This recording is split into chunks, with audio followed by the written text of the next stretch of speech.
సమాధానం చెప్పాలి. అసలు రాజశేఖర రెడ్డి బిడ్డను రాజకీయాల్లోకి తీసుకొచ్చింది ఎవరు? జగన్మోహన్ రెడ్డి గారు అరెస్ట్ అయితే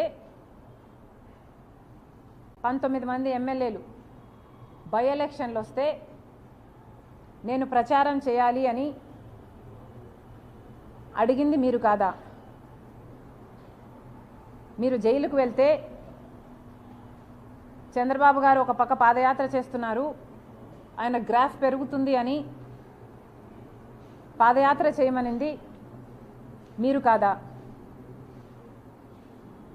మీరు ఎప్పుడు ఏ అవసరం ఉంటే ఆ అవసరానికి సమైక్య ఆంధ్ర కోసం అయితేనేమి, లేకపోతే తెలంగాణలో ఓదార్పు యాత్ర అయితేనేమి, లేకపోతే బాయ్ బాయ్ బాబు క్యాంపెయిన్ అయితేనేమి, ఇలాంటిది ఎప్పుడు మీకు ఏ అవసరం ఉంటే ఆ అవసరానికి పనికొచ్చింది నేను కాదా? ఈ అవసరాలన్నిటికీ మీ రాజకీయాల కోసం నన్ను మీరు రాజకీయాలకు తెచ్చిన మాట వాస్తవం కాదా? నిజంగానే నాకు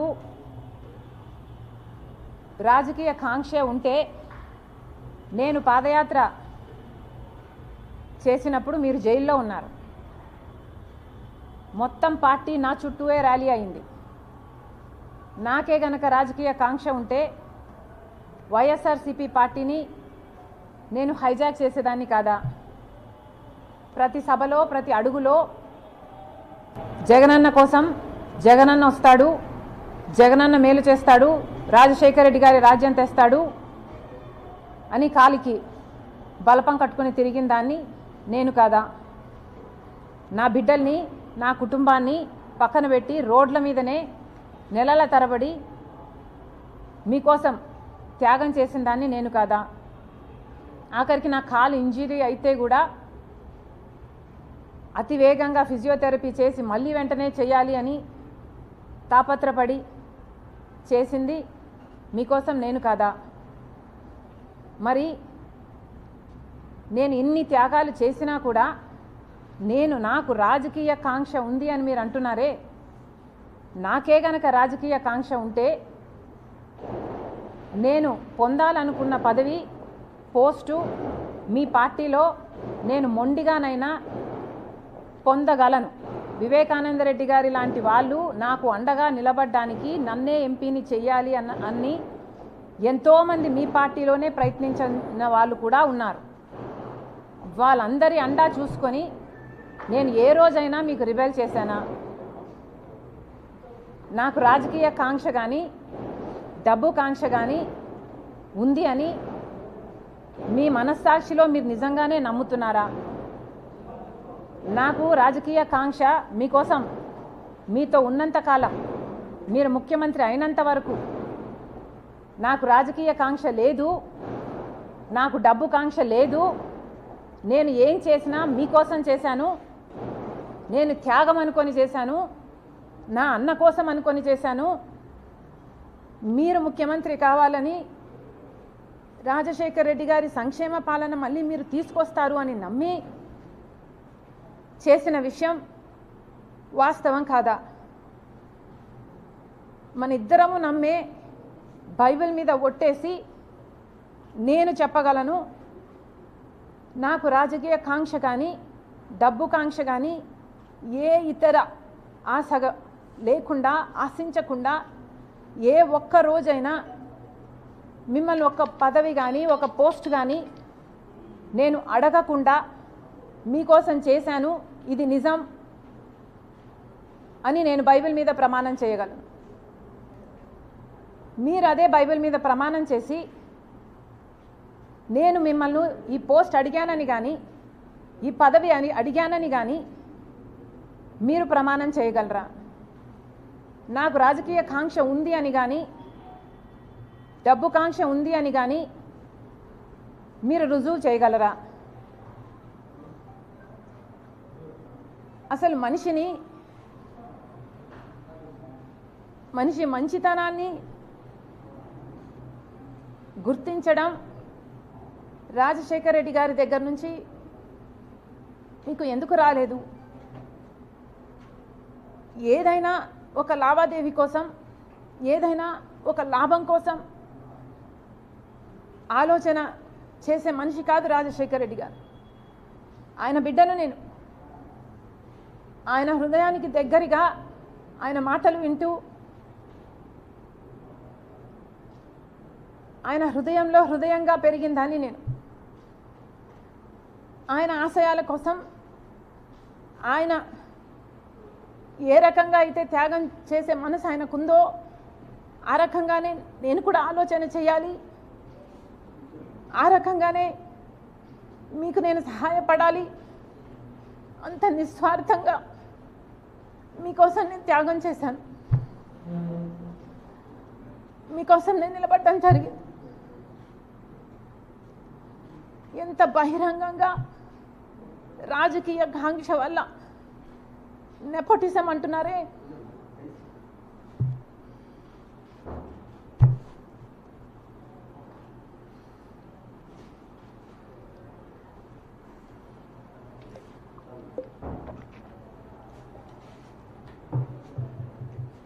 నెపోటిజం అంటున్నారు జగన్మోహన్ రెడ్డి గారు. రాజశేఖర రెడ్డి గారి రాజకీయాలలో ఉంటే వివేకానంద రెడ్డి గారు కూడా ఆయన పక్క రాజకీయాలలో ఉన్నాడు. రాజారెడ్డి గారు కూడా రాజకీయాలలో ఉన్నాడు. రాజారెడ్డి గారి భార్య మా జయమ్మ కూడా రాజకీయాలలో ఉంది. సౌభాగ్యమ్మ కూడా రాజకీయాలలో ఉంది. అందరూ ఒక్కొక్క పదవి వాళ్ళ వాళ్ళ టైంలలో చేసిన వాళ్ళు. వాళ్ళంతా ఒకే జనరేషన్కు చెందిన వాళ్ళు. మరి ఆ టైంలో నెపోటిజం ఉన్నిందా? జగన్మోహన్ రెడ్డి గారు నెపోటిజం గురించి మాట్లాడుతున్నారు. మరి మీరు ముఖ్యమంత్రిగా ఉండి కూడా, మీ పార్టీ మీరు పెట్టి కూడా ఇంకా ఎవరు బంధువులు ఉండకూడదు అని మీరు చెప్తున్న ఈ లాజిక్లో రవీంద్రనాథ్ రెడ్డి గారు లేరా? మీ బంధువు కాదా? మీ మేనమామ. సుబ్బారెడ్డి గారు సొంత చిన్నాన్న.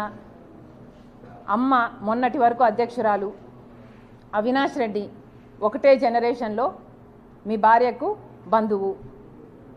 నా తమ్ముడు అని నెత్తిన పెట్టుకొని తిరుగుతున్నవాడు. మరి వీళ్ళందరూ మీ పక్కన మీ బంధువులుగా ఉంటే అది నెపోటిజం కాదు.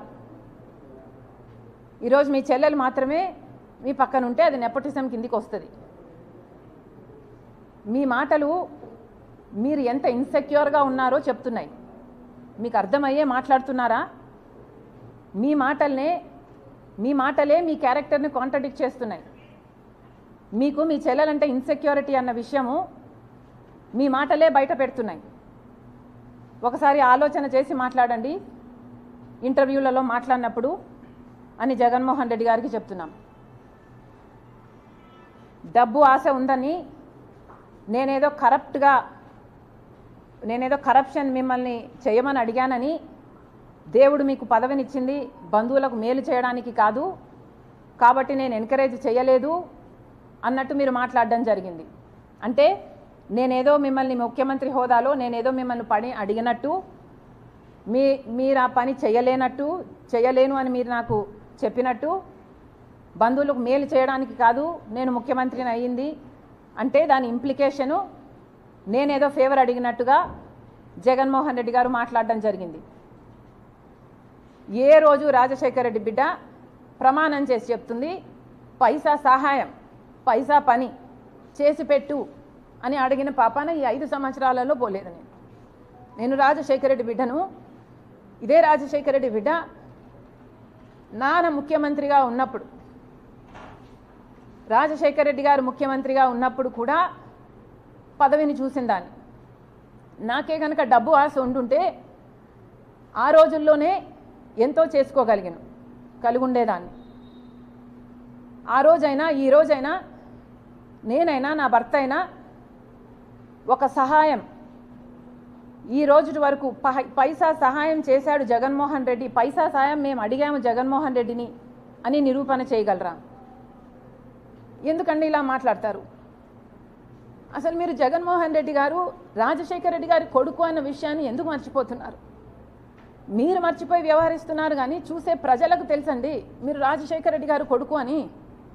మరి రాజశేఖర రెడ్డి గారి కొడుకుగా మీరు వ్యవహరించకపోతే మీరు ఎంత హ్యూజ్ డిసప్పాయింట్మెంట్ అవుతారో మీరు ఒకసారి ఆలోచన చేసుకోండి.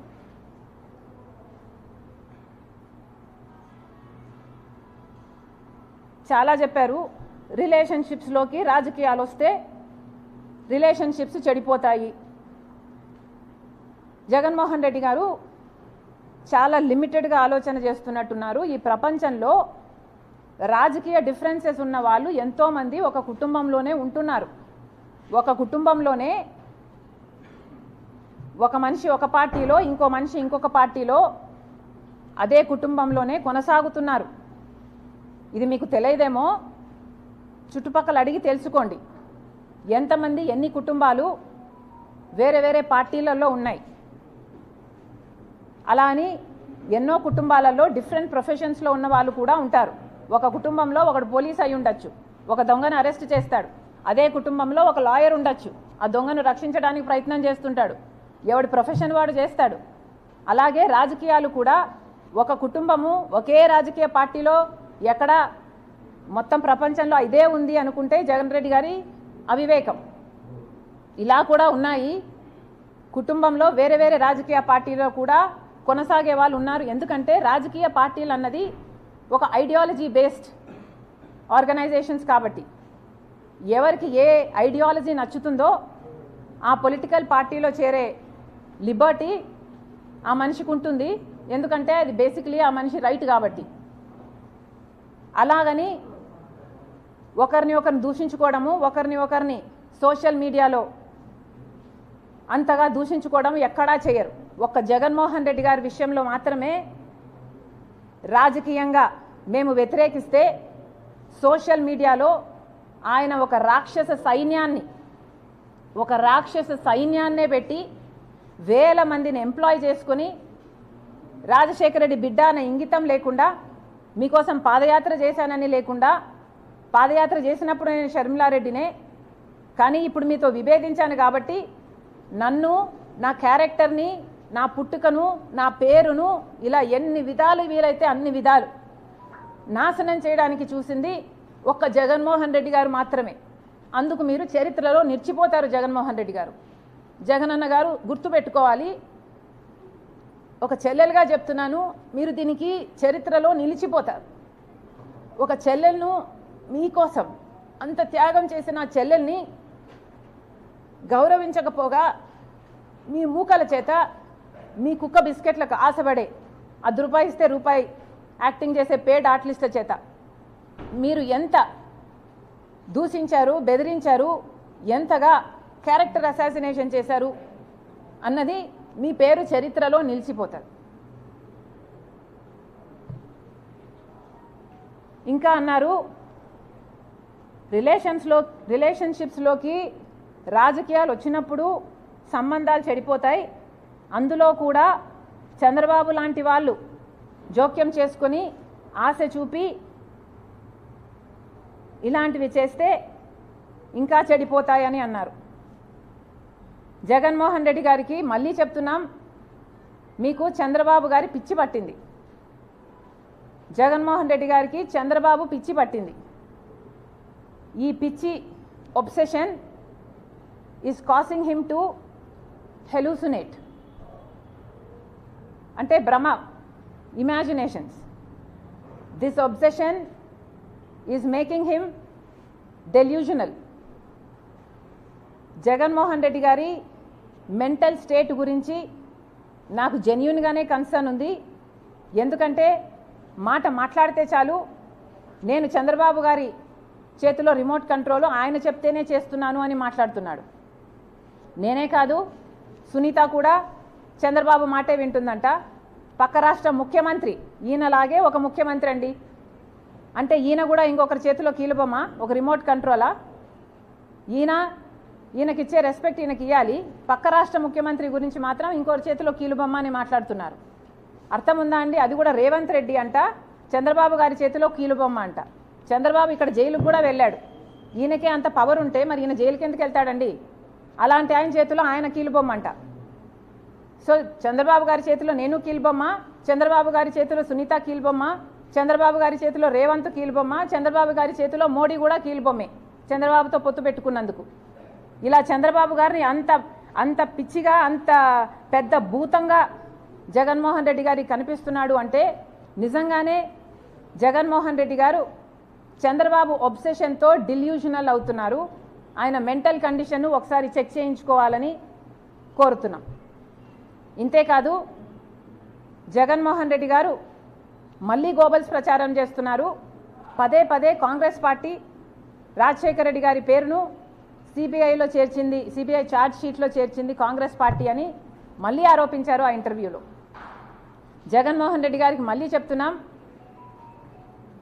అది చెప్పకముందు ఇంకొక విషయం కూడా గుర్తు చేస్తున్నాం. మీ గోబల్స్ ప్రచారానికి మీకు ఏమాత్రం విలువలు ఉన్నాయో అని, విలువలు విశ్వసనీయత చాలా ఉన్నాయని మీరు చెప్పుకుంటారు కదా, అసలు మీకు ఏ విలువలు ఉన్నాయో ఈ ప్రశ్నలకు సమాధానం చెప్పండి. రాజశేఖర రెడ్డి గారు చనిపోతే రిలయన్స్ హస్తం ఉంది ఆ చాపర్ క్రాష్లో అని చెప్పినవాడు జగన్మోహన్ రెడ్డి గారు కాదా? ఈయన మాట చెప్తే రిలయన్స్ సంస్థలని ఎంతమంది ధ్వంసం చేయడం నిజం కాదా? వాళ్ళ మీద ఈ రోజుల వరకు కూడా కేసులున్నాయి. కానీ అదే రిలయన్స్ వాళ్లకు జగన్మోహన్ రెడ్డి గారు ముఖ్యమంత్రి అయిన తర్వాత రాజ్యసభ మెంబర్షిప్ కూడా ఇచ్చారు. మరి జగన్మోహన్ రెడ్డి గారికి ఏ విలువలు ఉన్నట్టు? అప్పుడు అది సూట్ అయింది కాబట్టి అట్లా మాట్లాడతారు, ఇప్పుడు ఇది సూట్ అయింది కాబట్టి ఇట్లా చేస్తారా? మీరేనా విలువల గురించి మాట్లాడేది? ఏ విలువలు ఉన్నాయండి మీకు? రిలయన్స్ వాళ్ళు కారణమని చెప్పిన మీరు మళ్ళీ రిలయన్స్ వాళ్ళకి పదవులు ఇస్తారు, మీకు విలువలు ఉన్నాయనుకోవాలా? వివేకానంద రెడ్డి గారి హత్య విషయంలో సిబిఐ ఎంక్వైరీ కోరింది జగన్మోహన్ రెడ్డి గారు ముఖ్యమంత్రి కాకముందు. ముఖ్యమంత్రి అయిన తర్వాత వద్దని చెప్పింది జగన్మోహన్ రెడ్డి గారు. అంటే మీరు ఎక్కడ ఎట్లా ఏ కన్వీనియన్స్ ఉంటే అట్లా మాట్లాడతారు. మీరా విలువల గురించి మాట్లాడేది? మీకు విలువలు ఉంటే ఒక మాట మీద నిలబడాలన్న విలువ మీకు లేదా? అలాగే రాజశేఖర రెడ్డి గారి విషయం, రాజశేఖర రెడ్డి గారి పేరును ఛార్జ్ షీట్లో చేర్చడం కాంగ్రెస్ పని అని చెప్తున్నారు. మళ్ళీ చెప్తున్నాం, కాంగ్రెస్ పార్టీ చెయ్యలేదు, ఇది మీకు కూడా తెలుసు. మీరు గోబల్స్ ప్రచారం చేస్తున్నారు. కాంగ్రెస్ పార్టీ చెయ్యలేదు. సిబిఐ ఎఫ్ఐఆర్లో కూడా రాజశేఖర రెడ్డి గారి పేరు లేకపోతే కొనుగోలు సుధాకర్ అనేవాడు 3 కోట్ల చుట్టూ తిరిగి, సిబిఐ కోర్టు, హైకోర్టు, సుప్రీంకోర్టు 3 కోట్ల చుట్టూ తిరిగి రాజశేఖర రెడ్డి గారి పేరుని సిబిఐ ఛార్జ్ షీట్లో పెట్టాలి అంటూ 3 కోట్ల చుట్టూ తిరిగాడు. అందుకు మెచ్చి మీరు ఆయనకు ఏఏజీ పదవిని మీరు ముఖ్యమంత్రి అయిన 6 రోజుల్లోనే ఇచ్చారు. ఎవరిని బుకాయించడానికి ప్రయత్నిస్తారు? మళ్ళీ మళ్ళీ అదే మాట మాట్లాడతారు. అన్ని సాక్ష్యాలు ఉండి కూడా, ఇంత తెలిసి కూడా ప్రజలకు అర్థం చేసుకుంటున్నారు అనే ఇంగితం లేకుండా మళ్ళీ కాంగ్రెస్ పార్టీ సిబిఐ ఛార్జ్ షీట్లో రాజశేఖర రెడ్డి గారి పేరును చేర్చింది అని మాట్లాడతారు. అసలు మీకు విలువలు ఉన్నాయా అండి? మీరు కాదా? సొంత తండ్రి పేరుని ఛార్జ్ షీట్లో చేర్పించింది మీరు కాదా? మీరు కేసుల్లో బయటపడడం అసాధ్యం అని కదా మీరు చేశారు ఈ పని. మీరు ఆ విలువల గురించి మాట్లాడేది? ఒక కొడుకుగా మీకున్న విలువలు ఏమిటండి? తండ్రి పేరుని ఛార్జ్ షీట్లో చేర్పించమని ఒక మనిషిని పెట్టుకొని ఆ మనిషి చేత ఆ పని చేపించి తీరా ఆ మనిషికి మళ్ళీ మీరు ఏఏజీ పదవిని ఇస్తారు. మీకు ఏ సంబంధం లేకపోతే ఒక మనిషి మీ తండ్రి పేరుని ఛార్జ్ షీట్లో చేర్చిన వ్యక్తికి మీరు ఏఏజీ పదవిని ఇస్తారా? ఎందుకు బుకాయిస్తున్నారు? మీకు ఎక్కడ విలువలు ఉన్నాయి? కొడుకు అన్న స్థానం, కొడుకు అన్న విలువ, అసలు మీకు కొడుకు అని చెప్పుకోవడానికి సిగ్గుగా లేదా? రాజశేఖర రెడ్డి గారి కొడుకు అని ఆయన పేరు ఛార్జ్ షీట్లో పెట్టించింది మీరు కాదా? ఇంత దారుణంగా దిగజారి రాజకీయాలు చేయడం ఇదే చూద్దాం. మళ్ళీ చెప్తున్నాం, విలువలు, విశ్వసనీయత ఇలాంటి పెద్ద పెద్ద మాటలు మాట్లాడతారు మీరు. అసలు మీకు ఏ విశ్వసనీయత ఉంది? మీ విలువల గురించి ఒక్కసారి ఆలోచన చేసుకోండి. సాక్షి రాజశేఖర రెడ్డి గారి తమ్ముడైన వివేకానంద రెడ్డి గారిని సాక్షిలో దూషించడానికి ఎలా వాడుకున్నారు? మీకు ఆ విలువలు ఉన్నవి? పైనేమో రాజశేఖర రెడ్డి గారి ఫోటో, కిందేమో వివేకానంద రెడ్డి గారి క్యారెక్టర్ అసాసినేషన్. మీకు ఆ విలువలు ఉన్నవి? ఇంటర్వ్యూలో కూర్చొని జగన్మోహన్ రెడ్డి గారు వివేకానంద రెడ్డి గారి గురించి మాట్లాడుతూ ఆయన పర్సనల్ లైఫ్ గురించి పదే పదే మాట్లాడతాడు తప్పితే ఒక్క మంచి మాటనా చెప్పే మనసు రాలేదు జగన్మోహన్ రెడ్డి గారికి. మీకు విలువలు ఉన్నట్టు అనుకోవాలా? వివేకానంద రెడ్డి గారు మీ చిన్నాన్న కాదా?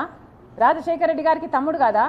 ఆఖరి రోజు వరకు అవినాష్ రెడ్డి కోసం ప్రచారం చేయలేదా? వైసీపీ కోసం ప్రచారం చేయలేదా? అలాంటి వివేకానంద రెడ్డి గురించి ఒక్క మాట మంచిది చెప్పలేకపోయారు మీరు. మొన్న కడపకొచ్చి కూడా మీరు ఇదే మాట్లాడారు. ఆయన వ్యక్తిగత జీవితం గురించి మాట్లాడారు తప్పితే ఒక్క మంచి మాట చెప్పలేదు. వ్యక్తిగత జీవితం మీరు మాట్లాడే ముందు 2 రోజుల ముందు సోషల్ మీడియాలో ఆయన వ్యక్తిగత జీవితం గురించి వీడియోలు వైరల్ అవుతూనే ఉన్నాయి. అంటే మీరు ప్లాట్ఫామ్, మీరు బేస్ క్రియేట్ చేసుకొని మళ్ళీ ఆ పాయింట్ని మీరు ఎంఫసైజ్ చేస్తున్నారు. మీకు విలువలు ఉన్నాయా అండి? దీన్ని విలువలు ఉన్న మనుషులు చేసే పనులేనా అండి ఇవి? మీకు వ్యతిరేకంగా ఉంటే ఎవడినైనా సరే బుల్డోజర్ వేసుకొని తొక్కిపడేయడమే. విలువల గురించి మీరు మాట్లాడతారు. విశ్వసనీయత ఉందా మీకు? విశ్వసనీయత ఉంటే కడప ప్రజలకు సమాధానం చెప్పండి. వివేకానంద రెడ్డి గారి హత్య విషయంలో అవినాష్ రెడ్డి గారు ముందక్కడికి వెళ్ళారు అని చెప్పారు. రవీంద్రనాథ్ రెడ్డి గారేమో సాక్ష్యాలు తుడిచేస్తుంటే అక్కడ నిలబడి చూశాడు అవినాష్ రెడ్డి అని రవీంద్రనాథ్ రెడ్డి గారు చెప్తారు. ఆ తర్వాత అవినాష్ రెడ్డి గారు మీకు ఫోన్ చేశారు అని చెప్తున్నారు. ఫోన్లో మీకు అవినాష్ రెడ్డి గారు ఏం చెప్పారు? అవినాష్ రెడ్డి గారు ఒకవేళ ఇక్కడ హార్ట్ అటాక్తో చనిపోయాడు అని మీకు చెప్పుంటే మీకు ఈ రోజు వరకు కూడా అనుమానం లేదా? అంత రక్తం ఉంటే హార్ట్ అటాక్తో ఎలా చెప్పాడు ఈ అబ్బాయిలో ఏదో దాచుతున్నాడు అన్న అనుమానం మీకు ఈ రోజు వరకు కలగలేదా? లేదు, ఆ అబ్బాయి నాకు నిజమే చెప్పాడు, ఇక్కడ అంతా రక్తం ఉందన్న హత్య జరిగింది అని చెప్పుంటే మీకు మరి సాక్షిలో హార్ట్ అటాక్ అని మీరు ఎందుకు రాపిచ్చారు? ఈరోజైనా సమాధానం చెప్పండి. ఎంతసేపు ఉన్నా ఆ అబ్బాయి నన్ను కన్విన్స్ చేశాడు అని మాట్లాడుతున్నాడు టీవీలో. ఈ అబ్బాయి అంట 4 ఇంటర్వ్యూలు ఇచ్చాడంట కష్టపడి. సునీతమ్మ 5 ఏళ్ల కష్టం ఎవరికీ కనిపించడం లేదు, ఆయనకైతే అసలుకే కనిపించడం లేదు. 5 ఏళ్ళు న్యాయం కోసం గడప గడప తిరిగి కోర్టు మెట్లన్నీ ఎక్కి పోలీస్ స్టేషన్లో అన్నీ చుట్టూ ముట్టే 5 సంవత్సరాల కష్టం కనిపించలేదు. ఈ అబ్బాయి అంట 4 ఇంటర్వ్యూలు ఇచ్చాడట. ఈ 4 ఇంటర్వ్యూలను బట్టి అవినాష్ రెడ్డి గారు నిర్దోషి అని ఈయన నిర్ధారించుకున్నారంట. అంటే మీకు ముందు చెప్పలేదా అవినాష్ రెడ్డి ఈ ఎక్స్ప్లెనేషను? ముందు చెప్తే మరి మీరు ఇంటర్వ్యూలో చూసి ఎందుకు కన్విన్స్ అయినట్టు? అయినా మీరెవరండి కన్విన్స్ కావడానికి? మీరు కన్విన్స్ అయితే ఎంత, కన్విన్స్ అవ్వకపోతే ఎంత? కన్విన్స్ కావాల్సింది ఎవరండి? ఇన్వెస్టిగేటివ్ ఏజెన్సీ, జడ్జిలు కదా. మరి మిమ్మల్ని కన్విన్స్ చేసిన అవినాష్ రెడ్డి సిబిఐని ఎందుకు కన్విన్స్ చేయలేకుండా ఉన్నాడు? వెళ్ళమని చెప్పండి. సిబిఐని తప్పించుకొని ఎందుకు తిరుగుతున్నాడు? సిబిఐ అరెస్ట్ చేయడానికి వస్తే కర్నూలులో అంత 3 రోజుల పాటు బీభత్సం సృష్టించారు కదా. పోలీసులను, మూకల్ని అంత లా అండ్ ఆర్డర్ ప్రాబ్లమ్ సృష్టించి అసలు చెయ్యి వేయనీయలేదు కదా అవినాష్ మీద. సిబిఐ ఆఖరికి empty handed, it had to go back. That is an insult, a humiliation to CBI in it's history. మరి అంతగా మీరు అంత దిగజారిన రాజకీయాలు చేస్తున్నారే, మరి మిమ్మల్ని కన్విన్స్ చేయడం ఏం అవసరం అండి? మీరు కన్విన్స్ అయితే ఎంత, అవ్వకపోతే ఎంత? ప్రజలు కదా కన్విన్స్ అవ్వాలి. మరి ప్రజలకి సమాధానాలు చెప్పండి. ఎందుకని సాక్షి టీవీలో హార్ట్ అటాక్ అని చెప్పారు? ఎందుకని ముందు సిబిఐ అడిగారు, ఆ తర్వాత సిబిఐ వద్దన్నారు? ఎందుకని అవినాష్ సాక్ష్యాలు తుడిచేస్తుంటే అమాయకంగా నిలబడి చూశాడు? ఇవన్నీ సాక్ష్యాలు, ఆధారాలు సిబిఐ అన్నీ పెడితే ఇవన్నిటినీ కాదని మీరు కన్విన్స్ అయ్యానని బుకాయిస్తున్నారు. మీరు బుకాయించినంత మాత్రాన ప్రజలు కన్విన్స్ కారండి. ప్రజలకు కూడా దేవుడు కూడా ఒక ఇంగితం అంటూ ఇచ్చారు, అర్థం చేసుకోవాలి జగన్మోహన్ రెడ్డి గారు. విశ్వసనీయత విలువలు అని ఇంత గట్టిగా మాట్లాడుతున్నారే, మీకే గనక విశ్వసనీయత ఉంటే ఈరోజు ఎందుకని 5 సంవత్సరాల అధికారం తర్వాత కూడా మనకు ప్రత్యేక హోదా రాలేదో ప్రజలకు సమాధానం చెప్పండి. బీజేపీ పార్టీ మెడలు వంచైనా సరే నేను ప్రత్యేక హోదా తీసుకొస్తాను అని కూడా చెప్పి కదా మీరు అధికారంలోకి వచ్చారు. ఎందుకు మరి ప్రత్యేక హోదా ఎందుకు రాలేదు? ప్రత్యేక హోదా ఎందుకు తేలేదు? మీరు బీజేపీ మెడలు ఎందుకు వంచలేదు? ఒక్క నిజమైన ఉద్యమమైన ఈ 5 సంవత్సరాలలో ఎందుకు చేయలేదు ప్రత్యేక హోదా గురించి? మీకు నిజంగానే విశ్వసనీయత ఉంటే సమాధానం చెప్పండి. పోలవరం ప్రాజెక్ట్ అయితేనేమి, రాజధాని అయితేనేమి, ఇలా ఒక్కటంటే ఒక్కటైనా సాధించుకొచ్చారా? మీకు నిజంగానే విశ్వసనీయత ఉంటే మరి ప్రజల ప్రయోజనాలన్నీ ఎందుకు తాకట్టు పెట్టారు బీజేపీ పార్టీకి? మీ స్వప్రయోజనాల కోసం ఏదైనా తాకట్టు పెడతారా? ఎవరినైనా బలి చేసుకుంటూ పోతారా? ఎవరినైనా తొక్కుకుంటూ పోతారా? కనీసం కడపలో స్టీల్ ఫ్యాక్టరీ కూడా మీరు కట్టలేదు. ఇది అవమానంగా లేదా మీకు? మీ సొంత జిల్లా కదా కడప. కనీసం ఇక్కడైనా కడపలో స్టీల్ ఫ్యాక్టరీ అయినా కట్టుంటే మీకు చెప్పుకోవడానికి ఏదైనా ఉండు. ఈ కడపలోనే ఇక్కడనే 625 గ్రామాలకు కనీసం మంచినీళ్ళు లేవండి. మంచినీళ్ళు లేవు గ్రామాలలో. ఏం సమాధానం చెప్తాడు జగన్మోహన్ రెడ్డి గారు? ఎక్కడ పెట్టుకుంటారు మీ తలకాయ? మీకు ఆ విశ్వసనీయత గురించి మాట్లాడే హక్కు ఉంది? కనీసం 1 ఎకరాకైనా అడిషనల్గా నీళ్ళు ఇచ్చింది లేదు మీరు ఇక్కడ. కనీసం రాజశేఖర్ రెడ్డి గారు జలయజ్ఞంలో 42 ప్రాజెక్టులు సొగంలో వదిలేసిపోతే అవన్నా పూర్తి చేయాలన్న కాంక్ష లేకపోయింది మీకు. కనీసం అవి కూడా చేయలేకపోయారు. మీరా రాజశేఖర్ రెడ్డి గారి ఆశయాలను నిలబెట్టేది? Thank you guys.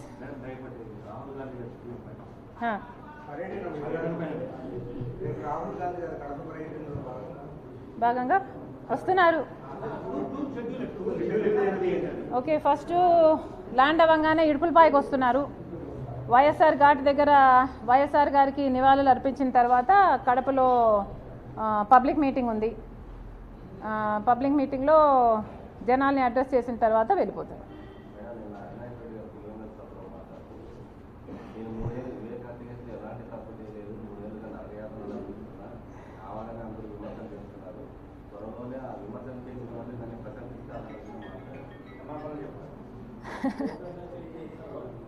మరి ఎందుకండి సిబిఐని తప్పించుకొని తిరుగుతున్నారు? ముందు బెయిల్ ఎందుకు తెచ్చుకుంటున్నారు? సిబిఐ దగ్గరికి వెళ్ళండి, మీకున్న సాక్ష్యాలు, మీకున్న కన్విన్సింగ్, మీరు ఏదో జగన్ రెడ్డిని చేయడం కంటే మీరు అక్కడికి వెళ్ళి వాళ్ళని కన్విన్స్ చేసుకోవచ్చు కదా. అయినా నేను దొంగతనం చేశాను, నన్ను పట్టుకోండి అని నిలబడతాడా అండి? అక్కడనే నేను చేయలేదనే చెప్తాడు ఏ దొంగ అయినా. ఆ దొంగను నమ్మినోడు పిచ్చోడు. అవినాష్ రెడ్డి నేను చేయలేదని జగన్మోహన్ రెడ్డి గారు చెప్తుంటే జగన్మోహన్ రెడ్డి గారు నేను కన్విన్స్ అయ్యానంటే మరి ఎక్కడ పిచ్చోళ్ళు ఎవరు? ఇక్కడ జగన్మోహన్ రెడ్డి గారు పిచ్చోడు అనుకోవాలి.